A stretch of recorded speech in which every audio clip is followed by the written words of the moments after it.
हंस क्यों रही हो? वो मालिक, वो ये है। बताओ क्या बात है? बेवजह हंस रही हो क्या?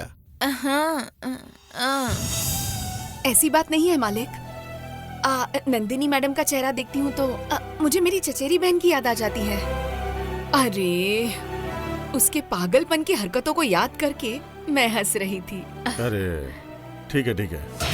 अब मालिक, मैडम थक गई है, इनके लिए शरबत बना कर ले आऊं? एक मिनट। वो शरबत में इलायची और मिश्री डाल कर ले आओ, थकान दूर हो जाएगी। वो कहाँ रखा है तुम्हें पता है क्या? तो फिर क्या लाने जा रही थी? वो तो मैं खुद बना के ले आता हूँ। पापा सॉल्ट। हाँ। Pink salt. ठीक है।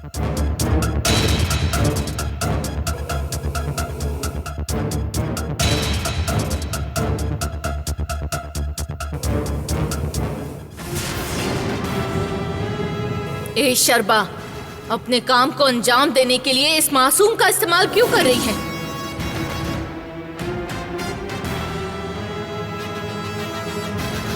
तेरे दिए हुए तावीज को मैंने चक्रवर्ती के हाथों से ही निकलवा दिया था। अब इससे निकलवाना कौन सी बड़ी बात है? अब तू बस देखती जा।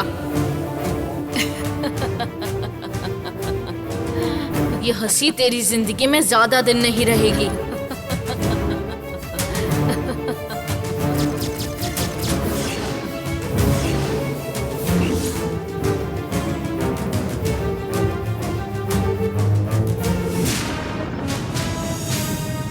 कहाँ तक पहुँचा विराट मंदिर का कामकाज? अच्छे कामों में हमेशा रुकावटें आती ही हैं। हर कोई हमें सताता है। वो मान नहीं रहे हैं क्या? नहीं मानने वाले को मनाया जा सकता है देव सिंह, लेकिन जैसे ही उनके सामने मंदिर का नाम लेता हूँ ना, वैसे ही उनके ऊपर कोई भूत सवार हो जाता है। मेरी पूरी बात सुनते ही नहीं है वो। अरे तो और कितने दिन लग जाएंगे? पता है ना, राम तो बहुत ज्यादा घबरा रहा है। मैं क्या करूँ, कुछ समझ में नहीं आ रहा। क्यों देवसेना, राम को क्या हुआ? अब जननी की आत्मा मेरे अंदर मौजूद है कहकर राम बहुत डर रहा है। जब भी मेरा और उसका झगड़ा होता है तब मुझे तो कुछ भी महसूस नहीं होता, लेकिन अब मुझे देखकर वो मुझसे दूर भागता है। ये देखकर मुझे बहुत दुख होता है। उन्हें थोड़ा शांति से समझाना चाहिए था। मुझसे नहीं हो पा रहा विराट। मेरे पास आने के लिए वो बहुत घबराता है। फैन की हवा आते ही बस जननी आ गई सोचकर डर जाता है। छोटे बच्चे की तरह रोने लगता है। उसने आजकल घर आना ही कम कर दिया है। हॉस्पिटल में ही खाना पीना सोना सब शुरू कर दिया है। ठीक है, रहने दो। ये सब थोड़ा क्लियर होने तक वो भी थोड़ा सुकून से रहे तो अच्छा ही। ऐसी बात नहीं है विराट। पति को खोकर अभी 1 महीना भी नहीं हुआ है। अब बेटी की ऐसी हालत देखकर सासू माँ बहुत दुखी रहती हैं। इन सब का एक ही समाधान है, जननी की आत्मा को मुक्ति मिलनी चाहिए। उसे मुक्ति दिलाने के लिए मंदिर बनाना जरूरी है। मैं भी उसी की कोशिश में लगा हुआ हूँ देवसेना। उसके पापा को नहीं मना सका, इसलिए उसके जरिए उनको मनाना चाह रहा था, लेकिन वो मुझे बहुत टॉर्चर कर रही है। हमने उसे अपने घर में काम करने के लिए रखा था ना, इसलिए वो ऐसा कर रही है। मैं एक बार उससे बात करूं क्या विराट? नहीं, जो हो रहा है उसे होने दो। मैं कैसे भी करके ये काम करवाऊंगा। ग्रीष्मा पूरे नागलोक के रहस्य को छुपाकर सबकी आंखों में धूल झोंक रहा है। ये सच्चाई सबके सामने बताऊंगी तो मैं ही रानी बनूंगी। उस बूढ़े ग्रीष्म को खत्म कर दूंगी तो मेरे रहने तक उस सिंहासन के लिए कोई भी युद्ध नहीं करेगा, और ये मौका मैं उन्हें दूंगी भी नहीं।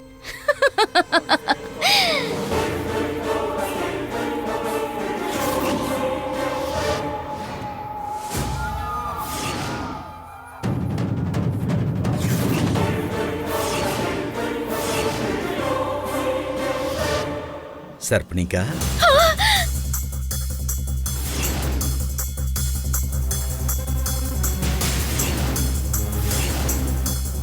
मेरे कमरे में तुम क्या कर रही हो? तुम्हारे इतनी हिम्मत कि तुम यहाँ पर आ गई। क्यों ग्रीष्माचार्य जी, आपकी सच्चाई सबको पता चल जाएगी इसलिए भयभीत हो रहे हैं? तुम यहाँ पर आई हो ये बात अगर हमारे दूतों को पता चल गई तो तुम्हें बंदी खाने में ले जाकर हमेशा के लिए बंदी बना देंगे। मुझे बंदी बनाने वाले आपके सभी सैनिक बाहर मायावी धूप के प्रभाव से गहरी नींद में चले गए हैं।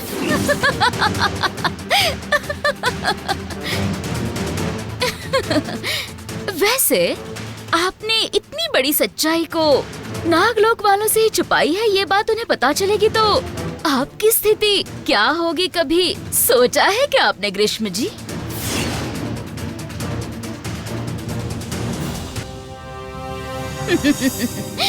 इतना ज्यादा मत सोचिए ग्रीष्म जी, आपकी सारी सच्चाई अब मैं जान चुकी हूँ और अब आप सच्चाई को छुपा नहीं पाएंगे।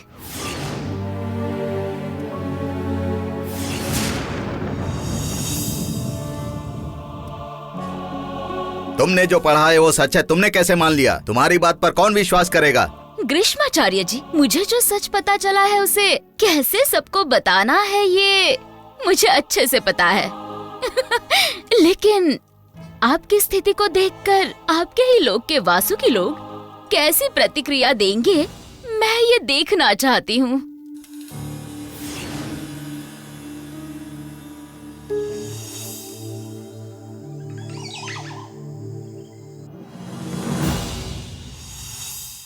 महारानी, आज मैं आपके द्वार के बाहर पहरा दूंगा।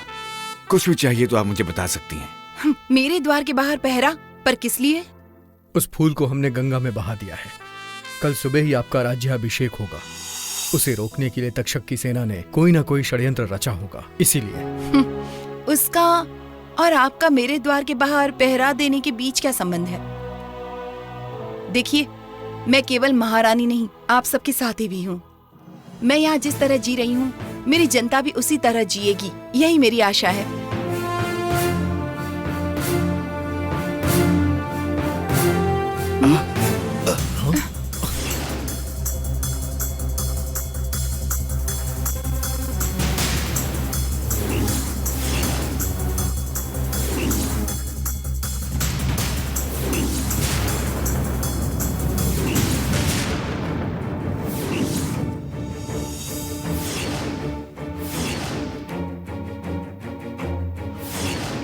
महाबली, ये सब क्यों इस तरह जमीन पर गिरे हुए हैं? आपके राज्याभिषेक की खुशी में सभी मदिरा पीकर सो गए होंगे। मैं जाकर सभी को उठाता हूँ। जरा रुकिए, मुझे लगता है कि ये मदिरा पीने से नहीं हुआ है। तो फिर? ये किसी षड्यंत्र का शिकार बने हैं। हाँ, तो इनके साथ ग्रीष्माचार्य जी भी आए थे, कहीं उनके साथ तो कुछ? कोई जल्दी नहीं, किसी एक को उठाकर पता लगाइए कि आखिर क्या हुआ है।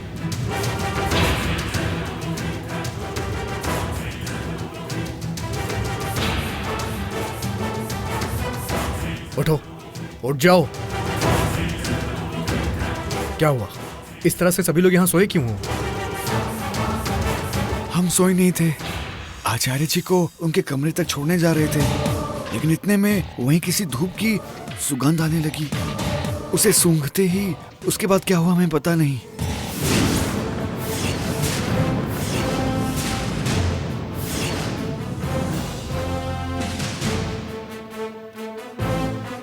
हाँ, तो किसी ने जानबूझकर ही षड्यंत्र रचा है। वो कोई और नहीं है महारानी, तक्षक ही हो सकते हैं। वही लोग इस तरह की क्रूरता करके कष्ट देते हैं। वो लोग शायद यहीं कहीं होंगे। पहले आचार्य जी के साथ क्या हुआ ये पता लगाना होगा।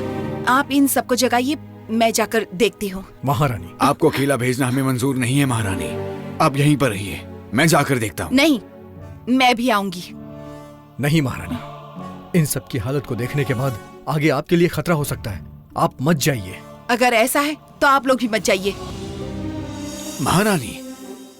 हाँ महाबली, आप सभी रहेंगे तो ही मैं हूँ। आप सबके बगैर मैं अकेली क्या शासन करूंगी? फिर भी ऐसे समय में आपकी रक्षा करना ही हमारी जिम्मेदारी है। मेरी भी यही जिम्मेदारी है महाबली। ये लोक वासुकी लोगों का है, मेरी अकेली का लोक नहीं है। वो सभी मुझे रानी समझ रहे हैं। उनकी तकलीफ के समय मैं उनका साथ दूंगी समझ रहे हैं। उनके विश्वास को बनाए रखकर उनकी रक्षा करना मेरी जिम्मेदारी है। दया करके मुझे मेरे कर्तव्य से मत रोकिए। आइए,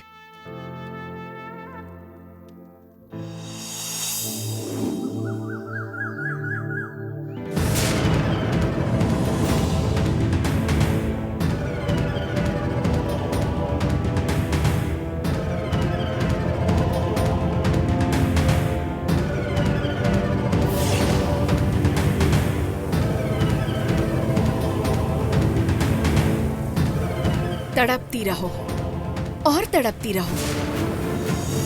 बड़े बुजुर्गों की बताई हुई बात सुनने की तुझ में थोड़ी सी भी अक्ल नहीं है क्या? अज्ञानता के लिए तुमने कितना बड़ा योगदान दिया है, लेना देना। दोस्ती के बदले मैंने काल चक्र लेने के लिए कहा। आहा, मेरा साथ नहीं दिया, साथ देने का वादा करके मुझे धोखा दे दिया। देख लिया ना, देख लिया ना, अब क्या हुआ? मेरे रास्ते की रुकावट मत बन, परिणाम अच्छा नहीं होगा। अरे मेरा रास्ता तो अच्छा ही होगा, लेकिन तुम्हारा रास्ता टेढ़ा मेढ़ा होगा। आज के बाद तुम यहाँ पर नहीं आ पाओगी। ये लड़की ठीक हो जाएगी, ये देखकर इसके पापा, ये कौन सा ताबीज है मैडम? आपने तो कमाल कर दिया ये कहकर, खुशी से मेरी तारीफ करके। आज से आप परमानेंटली यहीं रह जाइए कहकर मेरा अच्छे से ख्याल रखेंगे। और तुम यहाँ रहूं या ऊपर चली जाओ सोचकर भटकती रहोगी। जाओ जाओ जननी, आज के बाद इसके शरीर में आना छोड़कर बरगद के पेड़ पर, इमली के पेड़ पर या किसी और पेड़ पर रहना शुरू कर दो। इसी तरह घमंड दिखाने वाले तेरे गुरु अष्टवक्र के साथ क्या हुआ था भूल मत। अरे रे रे, मैं तो भूल ही गई थी। देखो, जो कमजोर थे उनकी बातें तुम मेरे सामने मत करो। अब क्या हुआ? और भी समय है, तुम अपना प्रयास करती रहो नंदिनी के अंदर जाने का। मैं ये देखकर बहुत खुशियां मनाऊंगी। हाँ?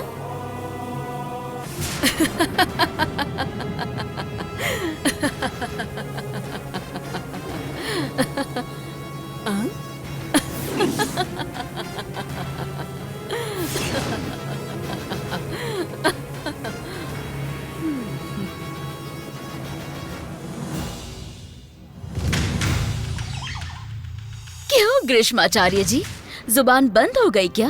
वैसे मैं सिंहासन पाने के लिए इतनी सारी मेहनत मशक्कत कर रही हूँ, तो आप हमारे पूरे नाग जाति को धोखा दे रहे हैं। ग्रीष्माचार्य जी, आपके मकसद को कभी भी कामयाब होने नहीं दूंगी मैं। देखते रहिए, सिंहासन पर बैठकर मुझे राज करने से चाहे कोई भी आ जाए रोक नहीं पाएगा।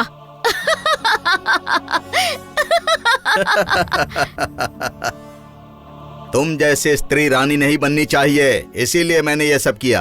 कभी कभी धर्म का कार्य करते समय अधर्म के मार्ग पर खड़ा होकर सोचना चाहिए, लेकिन धर्म से भटकना नहीं चाहिए। आपके कहने के मुताबिक ये धर्म का विचार है। हमारी प्रजा राजनीति जानने के लिए केवल सही गलत के बारे में सोचती है। ये सच्चाई आपकी प्रजा के लिए बहुत ही दुखदायक होगी। उन लोगों के सामने आपको दोषी साबित करके उसी सिंहासन के ऊपर, उसी प्रजा की जय जयकार के बीच मैं रानी बनकर सिंहासन प्राप्त करूंगी। तुम्हारे अंदर के इस कुतंत्र का जवाब मैं अवश्य दूंगा। यदि पहली बार तुम सच को भी झूठ बोलोगी तो लोग तुम पर विश्वास कर लेंगे, लेकिन बार बार वही झूठ बोलती जाओगी तो अगर वो बात सच भी होगी ना, तो कोई विश्वास नहीं करेगा। त्रिशला का राज्याभिषेक नहीं रुकेगा। अगर कोई रोकेगा तो मैं उसे छोड़ूंगा नहीं। तक्षक वासुकियों को अंधेरे के अलावा कहीं नहीं हरा पाएगा। लगता है शायद हमारी रानी का राज्याभिषेक देखने का भाग्य तुम्हारी किस्मत में नहीं है। झूठ बोलने के लिए किसी का भी मन घबराता है, लेकिन मैं जो कहने जा रही हूँ वो सच्चाई पूरे नागलोक को पता चलनी चाहिए। इसलिए आपके लोगों से आपका अपमान नहीं करवाया तो देख लेना। पहले तुम यहाँ से जाकर जहाँ तुम्हें पहुँचना है वहाँ पर सुरक्षित पहुँच जाओ। बाद में मेरी सच्चाई के बारे में बता देना।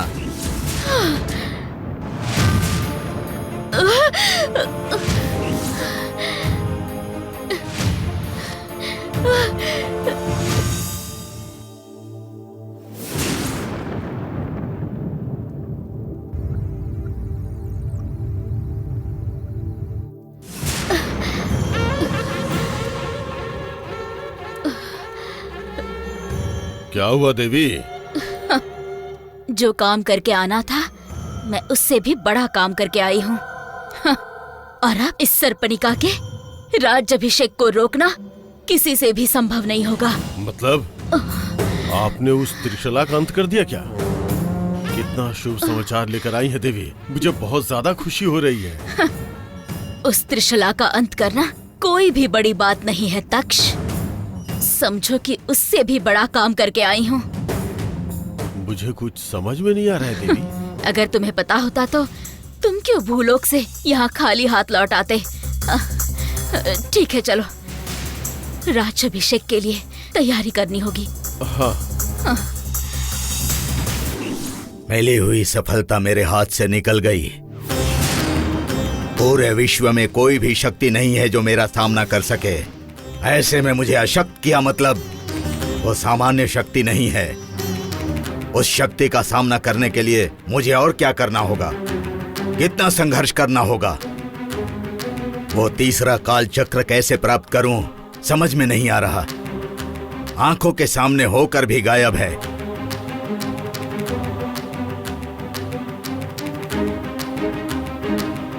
आप कोई भी काम बोलिए, हम करने को तैयार हैं। क्यों देवसेना? मेरे पति की जान बचाने के लिए मैं कोई भी काम करने के लिए तैयार हूँ स्वामी जी।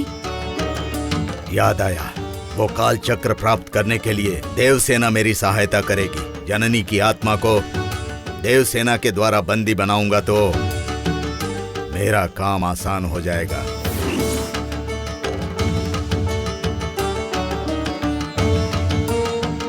स्वामी जी, स्वामी जी,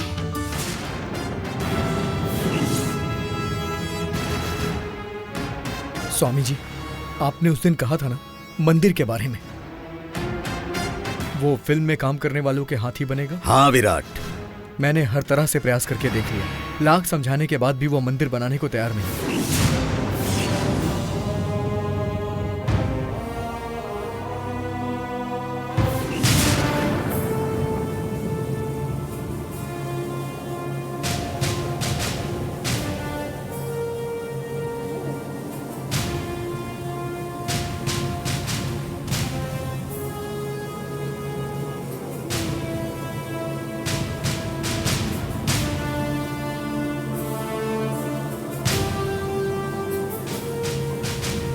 ओह, तुम अब तक यहीं हो, यहाँ से गई नहीं?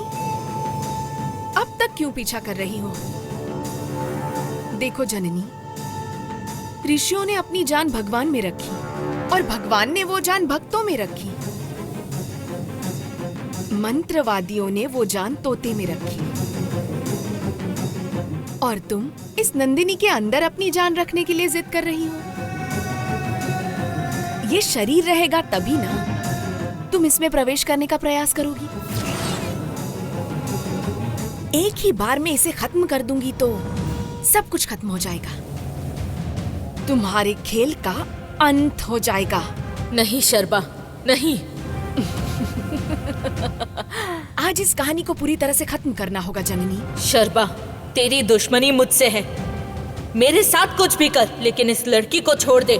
तुझे इससे कौन सी दुश्मनी है जो इससे बदला लेना चाहती है? दुश्मनी? दुश्मनी? दुश्मनी है ना।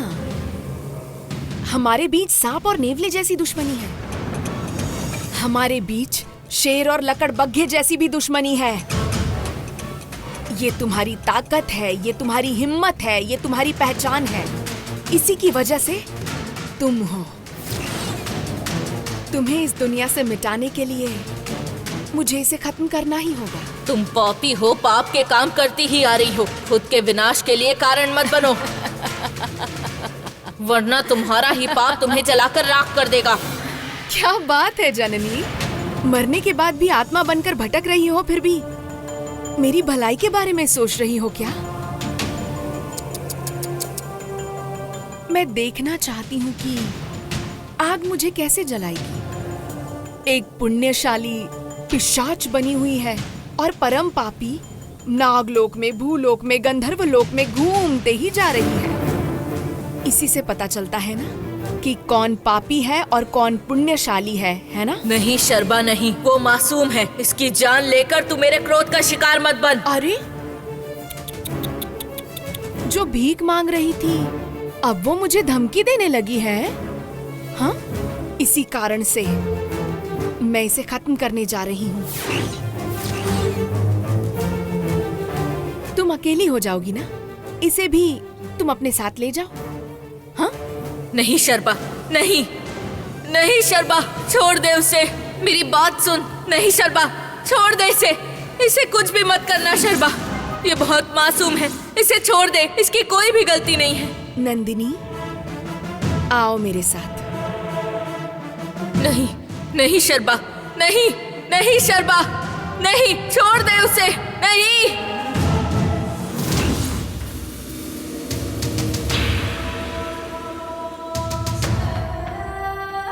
अरे रे, ग्रीष्माचार्य जी दिखाई नहीं दे रहे, वो कहाँ चले गए?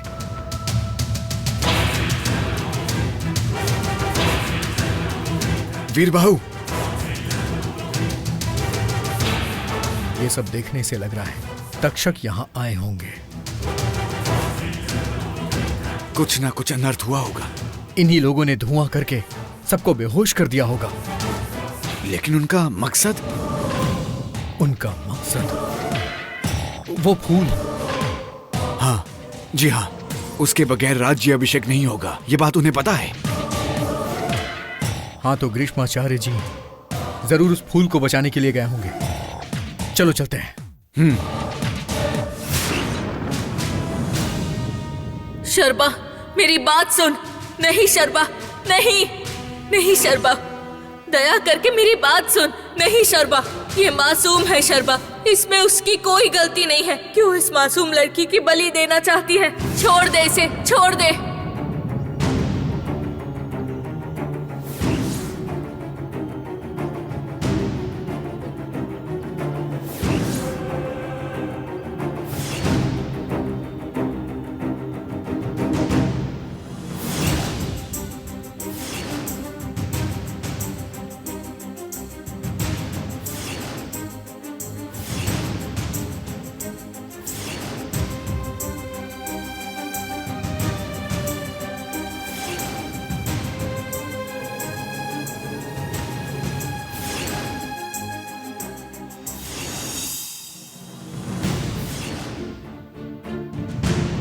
नहीं शर्बा, नहीं, मेरी बात सुन।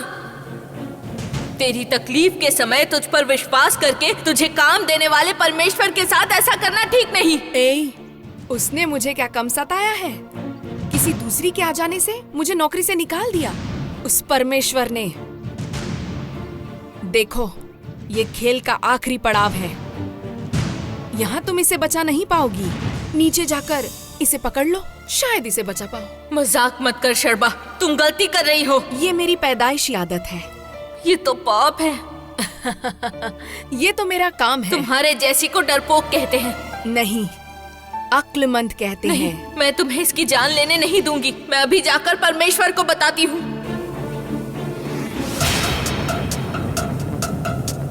अंकल, अंकल जाइए अंकल, नंदिनी को शर्बा जान से मारने वाली है। अंकल, अंकल जाइए अंकल, मेरी बात सुनिए अंकल। क्यों अंकल, मेरी आवाज आपको सुनाई नहीं दे रही क्या? नंदिनी,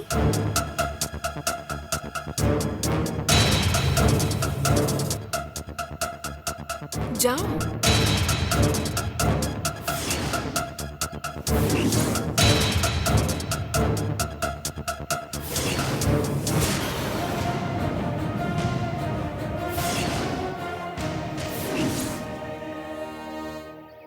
हे भगवान, बचा लो इसे।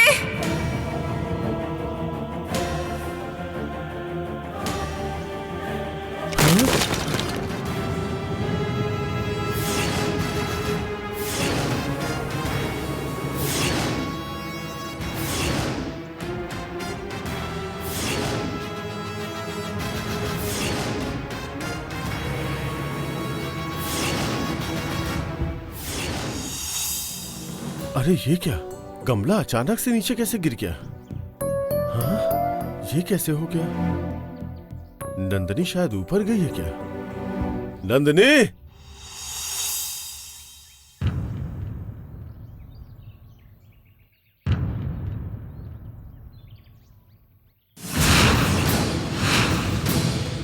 नंदिनी,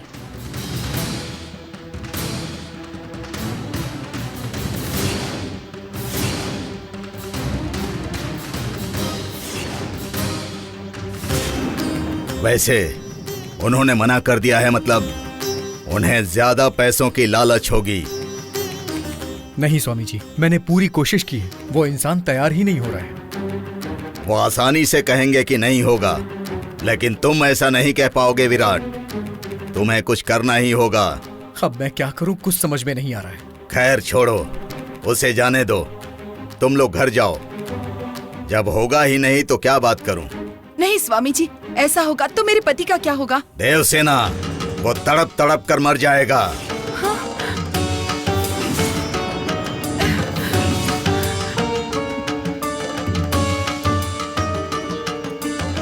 उसके पिता की मृत्यु से भी अधिक भयानक उसकी मौत होगी।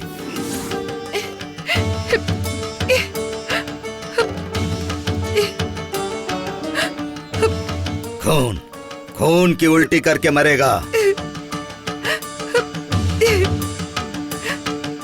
स्वामी जी, दया करके मुझे इस तरह मत डराइए। इसका कोई समाधान तो होगा ना? मैंने बताया था ना, तुम भूल गई। उनके हाथों से मंदिर नहीं बनेगा तो जननी की आत्मा को मुक्ति नहीं मिलेगी। सत्कार्य के लिए देह त्यागने वाली जननी वो अभी आत्मा बन गई है, लेकिन कुछ दिनों के बाद उसका क्रोध और द्वेष बढ़कर एक क्रूर ब्रह्म पिशाचिनी बन जाएगी और तुम सब लोगों से बदला लेगी। इतना होने के बाद मेरे अपने होते हुए भी मेरी आत्मा को मुक्ति नहीं दिला पाए सोचकर अंतर पिशाचिनी बनकर इस लोक में परलोक में प्रेतात्मा बनकर भटकेगी।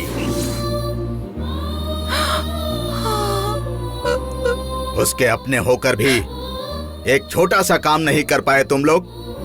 छे छे, जननी की ऐसी मृत्यु नहीं होनी चाहिए थी। तुम जैसी बहन, इसके जैसा दोस्त मिलना नहीं चाहिए था उसे।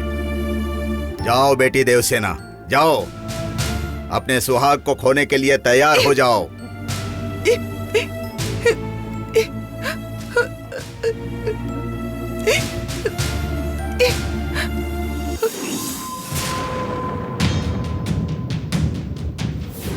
नंदिनी,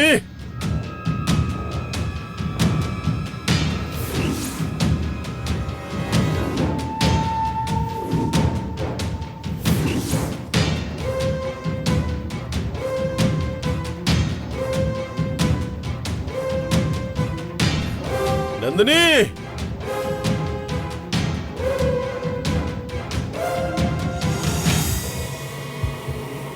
नंदिनी,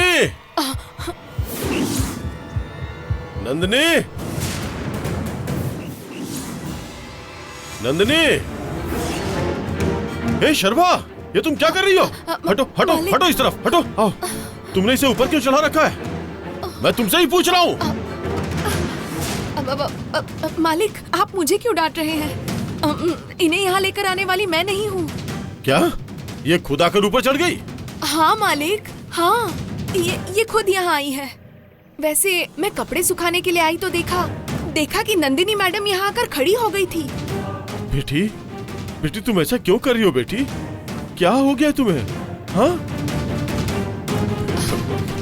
नंदिनी मैडम, आइए चलते हैं, आइए। चलो नीचे चलते हैं। पापा, चलो चलो चलो चलो, आराम से आराम से। मैं यहाँ कैसे आई? मैं तो नीचे थी। बहुत ही अजीब लग रहा है पापा, मुझे कुछ भी याद नहीं है।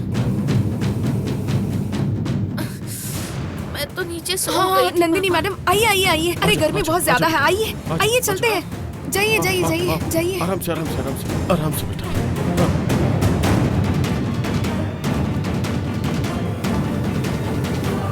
अगले 1 साल तक कैसे बचाऊं इसे? बाहर समस्या होगी सोचकर घर में रखा तो अब घर में भी तबीयत बिगड़ रही है।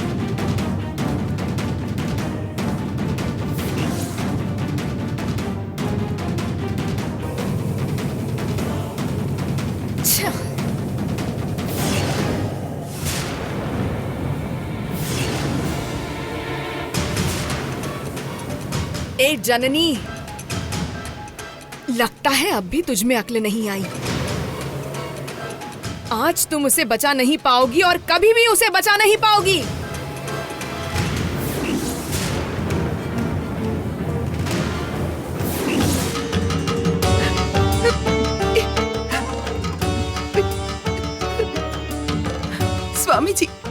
स्वामी जी, आप ऐसा कहेंगे तो कैसे चलेगा?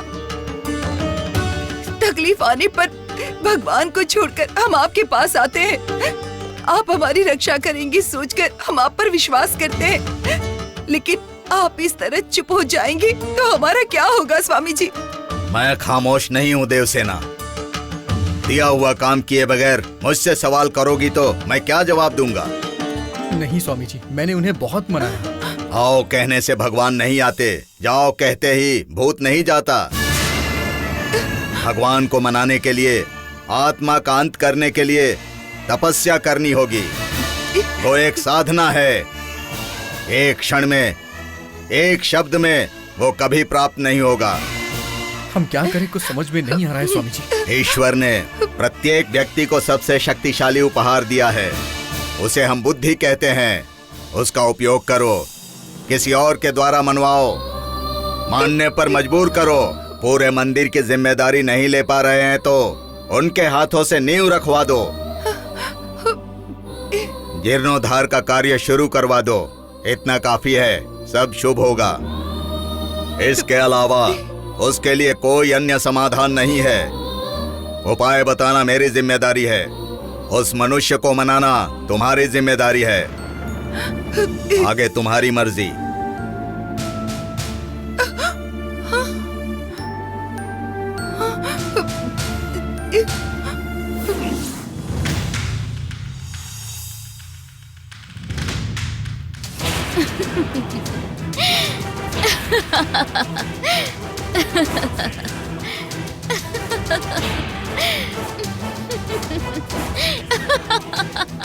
देवी, इतनी खुश क्यों है? ये हंसी क्यों? इसके पीछे की वजह क्या है, ये तो बताइए। हमारा समय आने वाला है तक्ष, और वो भी बहुत जल्द आने वाला है। तुम्हें भी सारी सच्चाई पता चल जाएगी। वो तो बाद में पता चलेगा, अभी तो आप बता सकती है ना। स्वारस्य नहीं मिलेगा तक्ष। मुझे सच पहले ही पता चल जाता तो मुझे इतना आनंद कभी नहीं मिलता। मुझे अचानक से पता चला है, इसलिए आज मैं इतनी खुश हूँ। रहस्यमय तरीके से घटने वाली कुछ घटनाएं अपने आप खुशी देने लगती हैं। हमें खुश करने वाला समाचार केवल उस ग्रीष्माचार्य की मृत्यु है। ऐसा सुनहरा अवसर हमें कभी नहीं मिल पाएगा देवी। मूर्ख मूर्ख, एक ही बार मरने से हमें सुकून नहीं मिलेगा। जिस तरह हम 20 सालों से बिना दिन रात देखे तड़प तड़प कर जी रहे थे, उसी तरह वो भी तड़प तड़प कर मरना चाहिए। उसके बताए गए झूठ का उसी के सामने खड़े होकर मजाक उड़ाना चाहिए। उसे बर्दाश्त किए बगैर पलायन करने से रोककर उसे तड़पा तड़पा कर मार देना चाहिए। जब हम सर उठाकर खड़े हो जाएंगे तो उसे सर झुकाकर खड़े रहना होगा। मौत उसकी एक ना एक दिन आ ही जाएगी, लेकिन हार उसे हमसे ही मिलनी चाहिए। उसी से मुझे खुशी मिलेगी। आपकी खुशी में ही हमारी खुशी है, आपकी हंसी ही हमारे लिए उत्सव है, आपका सुकून ही हमारे लिए खुशियों का त्योहार है। जो आपकी खुशी का कारण बना है, वो विषय कौन सा है जानने की मुझे उत्सुकता हुई, इसीलिए पूछा देवी। वो विषय अपने आप पता चलेगा तो अच्छा रहेगा तक्ष। लेकिन एक बात तो सच है, कल का दिन उन वासुकी लोगों के लिए बहुत ही खराब दिन होगा। वहाँ रहने वाला हर एक व्यक्ति उस ग्रीष्म के और त्रिशूल के बारे में जानकर घृणित हो जाएगा। हाँ, गंगा में स्नान करके नए कपड़े पहनकर 100 सालों तक शिवजी की पूजा करेंगे तो भी कल उस ग्रीष्म पर लगाए जाने वाला आरोप कम ही होगा। आपकी बातों को सुनने के बाद सूर्योदय कब होगा इसकी मैं प्रतीक्षा कर रहा हूँ देवी। केवल सूर्योदय होना काफी नहीं तक्ष, सभी वासुकी लोग वहाँ इकट्ठा होने चाहिए। उनमें से एक भी बचना नहीं चाहिए और सबके सामने उनका अपमान होना चाहिए। हाँ, कल फूल और फल के साथ जाने के लिए तैयार हो जाओ और मैं इस राज्य की महारानी बनने के लिए तैयार हो जाऊंगी। जैसी आपकी इच्छा देवी।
आपस में हम बात कर सकते हैं, झगड़ा कर सकते हैं, बाद में समझौता कर सकते हैं, लेकिन देवसेना उन लोगों के बीच रहते हुए, उनके सवालों का जवाब देते देते और उनका अपमान सहते हुए, पता नहीं कैसी है वो, कुछ भी समझ में नहीं आ रहा।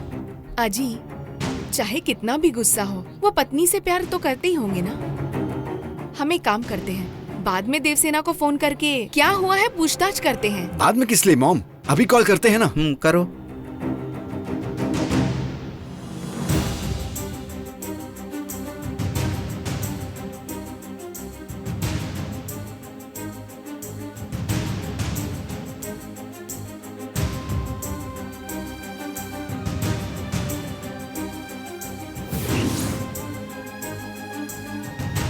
क्यों बेटी देवसेना, क्या हुआ?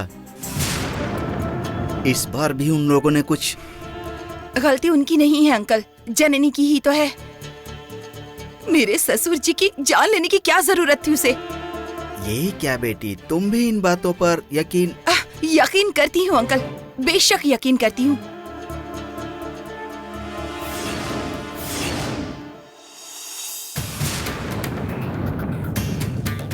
ये इतनी बुरी हो सकती है, मैंने कभी सोचा ही नहीं था। इतना कुछ करने के बाद भी मेरे पति को जान से मारने की धमकी दे चुकी है। ये कितनी महान है ये।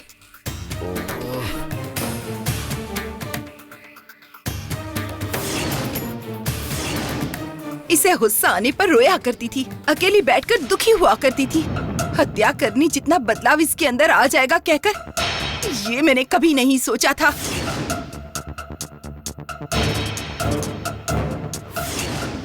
नहीं देवसेना, उनकी हत्या करने वाली वही है क्या? पहले पता तो लगाओ। मानती हूँ कि इससे गलती हो गई है, लेकिन इतनी बड़ी गलती करने की क्या जरूरत थी? वो चाहे कुछ भी करे, इसे हत्या नहीं करनी चाहिए थी। जल्दबाजी में ऐसी बातें मत करो, जननी बेवजह ऐसे मैं काम ये नहीं कह रही हूँ कि उसने बेवजह किया है, उसे हत्या नहीं करनी चाहिए थी, यही कह रही हूँ। वजह चाहे जो भी हो, एक इंसान की हत्या करके वो तो गायब हो गई।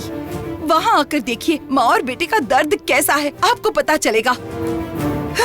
आज मेरा परिवार सड़क पर आ चुका है इसकी वजह से। देखो बेटी, उसी परिवार को तुम एक बार छोड़ कर आई थी, इस बात को मत भूलना। उन्हें भुलाने के लिए ही छोड़ कर आई थी अंकल, लेकिन उन भावनाओं के उन बंधन के पिंजरे में मुझे धकेलने वाले आप ही तो थे ना। जो होना था हो चुका, वो चाहे मेरे साथ कुछ भी करे। चक्रवर्ती जी मेरे ससुर थे, राम मेरे पति है, ये सच है ना। ये मत पूछेगा कि राम मुझे पसंद है या नहीं, लेकिन मेरा सुहागिन बने रहना आप में से किसी को पसंद नहीं है क्या? राम को छोड़कर इस घर में रहने के बाद भी हल्दी, कुमकुम, फूल, चूड़ियां, ये सब मेरे ही पास रहा करते थे। लेकिन अब ये मेरे पति को मारकर मेरा सुहाग भी छीन रही है।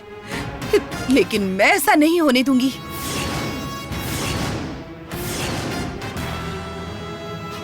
मैं इतने दिनों तक खामोश थी ना, इसीलिए ये अपनी दहशत फैला रही थी। लेकिन आज मैं प्रतिज्ञा कर रही हूँ, मेरे पति को मैं ही बचाऊंगी, मेरे सुहाग को मैं बचा कर रहूंगी। देखते हैं तुम्हारा बदला जीतेगा या फिर मेरा सुहाग जीतेगा।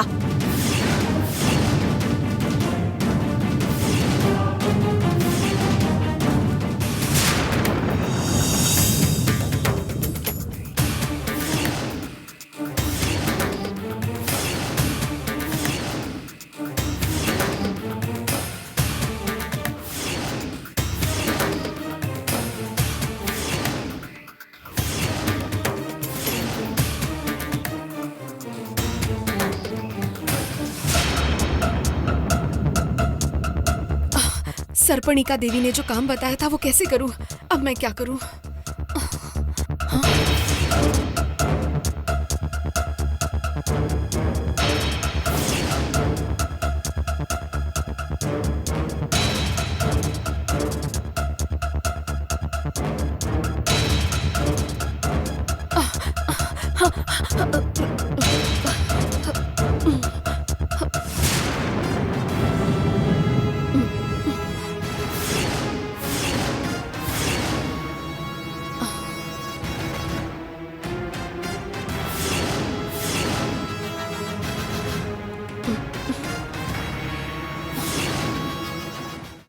शर्मा, तुम ऐसे घबरा कर भागते हुए क्यों आ रही हो?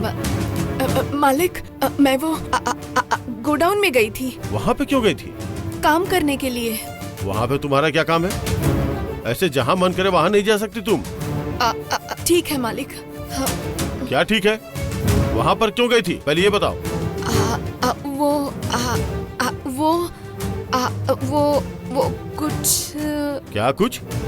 अरे क्या कुछ का क्या मतलब है? मैं जो काम बोलूंगा बस तुम्हें उतना ही करना होगा। वैसे इतने दिन कहाँ गई थी तुम? मालिक, मेरे घर के पड़ोस में एक मौत हो गई थी। मौत हो गई थी? हाँ। लेकिन तुमने तो कहा था कि तुम अनाथ हो। अकेली ही हूँ मालिक। वो दूर के रिश्तेदार है मालिक। अगर जाना ही था तो बता के जाना चाहिए था ना। वो मालिक ऐसी बातें बताकर आपको क्यों दुखी करती ये सोचकर। मरने वाला मेरी पहचान का था या तुम्हारी पहचान का जो मैं दुखी होता? देखो शर्मा, मुझे इस तरह का बहाना पसंद नहीं है। छोटी बच्ची की तरह बहाना बना दियो। मामा मर गए, छोटी माँ बीमार है, इन सब की क्या जरूरत है? क्यों मालिक, क्यों इतना गुस्सा कर रहे हो? मैंने ऐसी क्या गलती कर दी? बिना मुझसे पूछे उस गोडाउन में जाना गलत है। क्यों मालिक? उस गोडाउन में ऐसा क्या है? कुछ भी हो, इससे तुम्हें क्या करना? मना कर रहा हूँ तो नहीं जाना है बस। क्या हुआ विलासिनी, तुम्हें इतना पसीना क्यों आ रहा है? सुनिए जी, मुझे बहुत डर लग रहा है जी। डर? देवसेना ने शपथ ली है इसलिए? अरे क्या शपथ, क्या पता। पता नहीं क्यों जननी की अगली शिकार मैं ही हूँ ऐसा लगने लगा है जी। पागलों की तरह बात मत करो तुम। जननी तुम्हारी बलि क्यों लगी? तुमने क्या किया है उसके साथ? अरे बहुत किया है जी मैंने। कई बार मैंने उसको डांटा है, रुलाया है, परेशान किया है, तकलीफ भी दी है। बहुत कुछ किया है मैंने। अमावस्या के दिन अगर उसे याद आ गया तो। देवसेना भी घर में वापस आ गई है। अरे देवसेना को देखकर डर लग रहा है? उसे देखने के बाद ही मुझे डर लग रहा है। क्यों? उस दिन पूजा में पता नहीं चला क्या, जननी की आत्मा जिसे पसंद करती है उसके शरीर में आ जाती है। जननी की आत्मा देवसेना के शरीर में आती है। उनका खून का रिश्ता भी है। देवसेना घर में ही है। अरे और मैं भी यहीं रहूंगी। अब मैं क्या करूं? सुनिए जी, मैं एक काम करूं क्या? वीजा लेकर अब्रॉड चली जाऊं क्या? आंटी के प्यार में वो वहाँ भी पहुँच जाएगी। अरे तो मैं क्या करूं? कहाँ जाऊं? तुम्हें कहीं जाने की जरूरत नहीं है विलासिनी। तुम जैसा सोच रही हो वैसा कुछ नहीं है। जननी को हमसे प्यार नहीं है तो गुस्सा भी तो नहीं है। इसके अलावा परसों उसको श्रद्धांजलि देकर आए हैं। नहीं जी, आजकल बिना पिन कोड के घर पर एक पोस्ट भी नहीं आता है। परसों हम जो पिन पानी में विसर्जित करके आए हैं वो उस तक पहुंचा कि नहीं क्या पता। बेवजह डर कर कुछ भी मत बोलो। जननी हमारे घर की बच्ची है। हम पर जान छिड़कती थी वो। बच्चों को हम 4 थप्पड़ मार सकते हैं, लेकिन बच्चों का ये सोचना कि उन्होंने मुझे मारा तो हम उनकी जान ले लेंगे, गलत है ना प्रणव? हाँ डैड। मॉम, अब थोड़ी देर के लिए रेस्ट कीजिए। देवसेना अभी तो घर पर आई है। उसको समझा बुझाकर वापस उसके पति के घर भेजने के बारे में सोचो। बेवजह कुछ भी मत सोचो। हाँ, पहले उससे बात करनी होगी। विलासिनी, चलो उससे बात करते हैं। चलो।